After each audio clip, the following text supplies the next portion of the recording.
We shall fight in the fields and in the streets. We shall fight in the hills. We shall never surrender.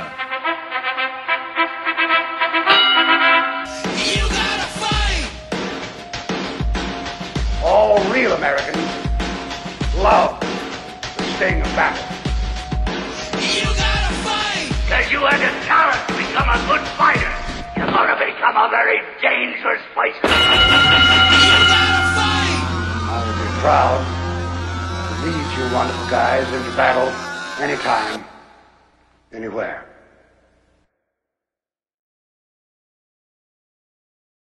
Hi, welcome to Swing First. My name is Mike Palumbo. One of the things I love about our game is the fact that the combat system has evolved into a martial art.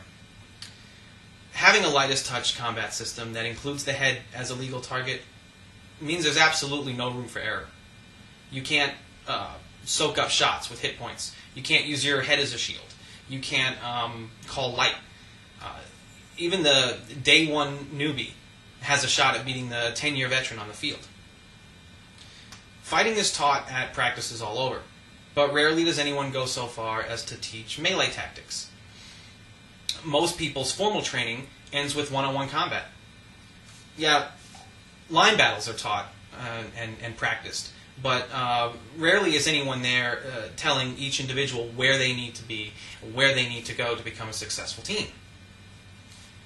Tactics and strategy are a must if you want to be an effective team. However, most battles don't go as planned. The trick is to know your tactics well enough so that no matter what happens, you know where you need to be and what you need to do to handle it. That being said, let's break down melee fighting into its basic building blocks. Maybe you've heard people talk about dotting the I and crossing the T. I've discovered two meanings for this phrasing. The first is in reference to individual technique with your weapon. Dotting the I referring to an overhead strike to the head. Your opponent is the I and you dot it. Crossing the T would be a cross swing to the chest or the body. The second, more important meaning pertains to your individual placement on the field relative to your opponent in a 2-on-1 fight. I'll show some examples in a moment. But let's assume, because I'm not going to talk about individual technique with your weapon. We're going to assume that you're already a fairly competent fighter, you know the combat system and the weapon types, the rules, etc. Most melee fighting comes down to one team creating a situation where they have the advantage over the other. Assuming you have two teams with no obvious advantage, that is to say that they have equal numbers, equal weapon types, magic, armor, and skill level, then what do? You need to create a situation where two of your people can isolate one of theirs and kill him before anyone can do anything about it. If you do this successfully, the result will be that your team has one more person than their team, and you can employ this power play until you win. Of course, it doesn't always go that smoothly, but that's the theory. And that's it, in a nutshell. It doesn't matter if we're talking about 2-on-2 or 20-on-20. The principle's the same. You create a situation where two of your people can take out one of them, giving you the advantage. So, all things being equal, every situation really comes down to a 2-on-1 fight. So let's start with a look at basic tactics for 2-on-1. Here are two blue fighters against one red fighter. If the two blue fighters act in unison, the red one can only hope to kill one blue and either Simo or be killed by the other blue guy. The result is the blue team wins. The blue team, acting together, can run down the red guy this way every time. Of course, it doesn't always work this way. What if the red guy has Florentine, or Sword and Shield, or Pike? Or what if he's just so good that he can handle two people coming at him at the same time? What then? Well, there's one thing he can't do. He can't fight in front of him and behind him at the same time. In any of those situations, the blue team wants to cross the T. Essentially, the two blue fighters surround the one red, forming the cross-section of the letter T. The result is that the opponent is forced to choose between facing one or the other. Acting in unison, at least one of the blue team has the red fighter's back. The key is working in unison. If the two blue are acting at the same time, working together, the one red can only hope to Simo, leaving the other guy to kill him. So long as there's one blue guy left, his team wins. However, the one red fighter will work to break this unison, trying to draw one of the two opponents far enough away that he can strike and kill before the second opponent can catch up. This is called dotting the eye. The red fighter attempts to keep his opponents lined up so that he only has to face one of them at a time. Essentially, he becomes the dot on the eye. As long as he keeps them in line, the second blue guy can't reach him. No matter what direction the second blue fighter chooses, the red fighter can reverse it by rotating the other way around the first blue guy.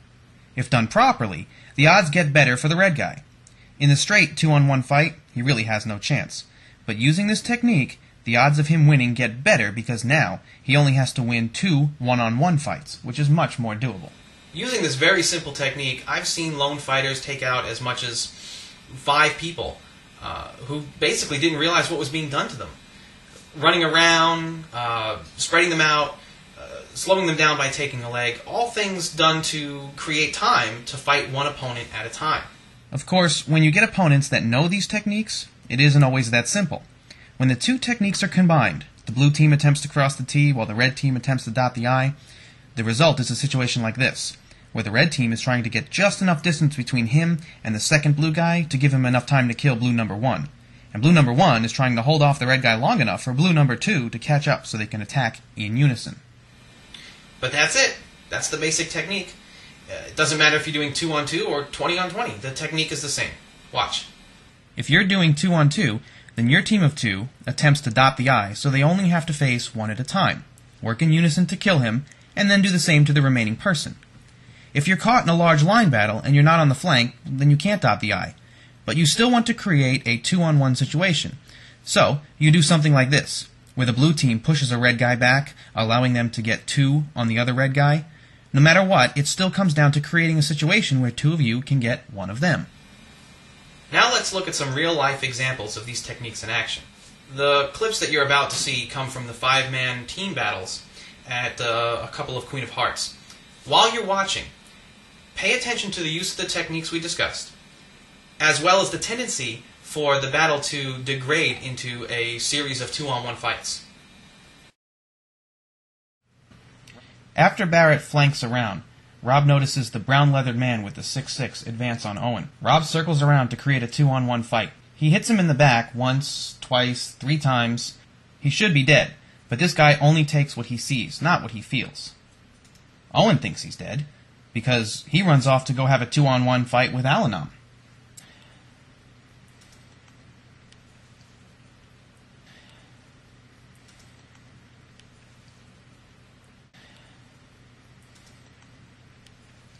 While Rob pushes this guy into Barrett's waiting sword, yet another 2-on-1, notice Owen and Al-Anon in yet another 2-on-1, but Al has lost his legs. Watch as the opponent attempts to dot the I, but Owen circles back, keeping Al within range of the target.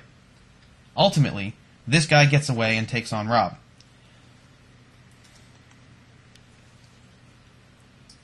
Owen moves to help him, yet another 2-on-1. As soon as the opponent engages Rob, Owen moves in unison, crossing the T.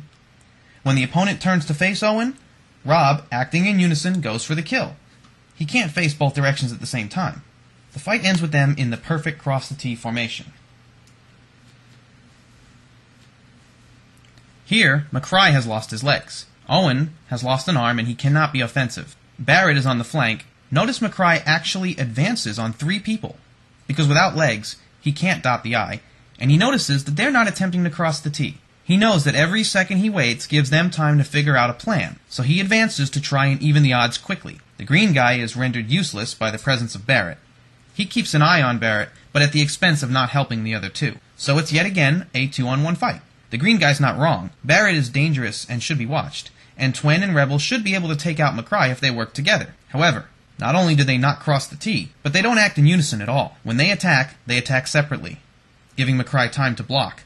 And when McCry attacks one, the other doesn't take advantage of the opening.